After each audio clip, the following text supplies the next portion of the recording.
ఓం శ్రీ శ్రీ శ్రీ భగవాన్ స్వామి ఆచార్య ప్రబోధానంద యోగీశ్వర్ల వారి పాదపద్మములకు నా నమస్కారము. ఆత్మజ్ఞానులందరికీ నా నమస్కారము. నా పేరు అనిత. మాది కొన్నూరు గ్రామం, వనపర్తి జిల్లా. వేమన యోగి జన్మదినం సందర్భంగా నిగూఢ తత్వార్థ బోధిని గ్రంథం నుంచి నేను 91వ పద్యంను చెప్పబోతున్నాను.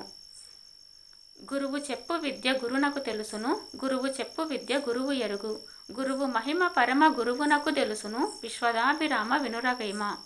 భావము: గురువు శిష్యులను వారిని బయటి ప్రపంచంలో మనం చూస్తూనే ఉంటాము.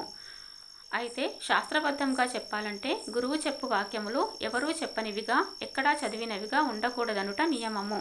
గురువు ఎప్పుడు ఎంగిలి వాక్యములు బోధించడు. ఒకవేళ విన్నవి కానీ చదివినవి కానీ చెప్పినా అతను బోధకుడే కానీ గురువు కాదు. నియమం ప్రకారము విననివాడు, చెప్పనివాడు గురువైతే వాడెట్లా బోధించగలడు అన్న ప్రశ్న రాగలదు. శృతి చేత కాక స్మృతి చేత చెప్పువాడు గురువు. ఒక వ్యక్తి బయటికి గురువుగా కనిపిస్తున్నప్పటికీ వాని స్మృతిపథములో మెదిలిన విషయములు చెప్పువాడు నిజమైన గురువు. అవి ఆత్మ నుంచి బయలుదేరి వచ్చినవే కానీ జీవాత్మ చెప్పినవి కాదు. అందువలన శరీరంలో ఆత్మ గురువుగా ఉన్నారని తెలియవలెను.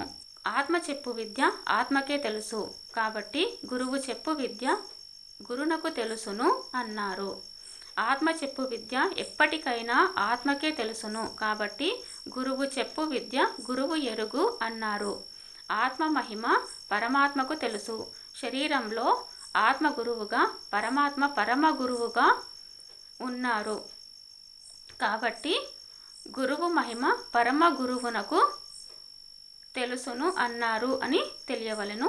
నమస్కారం.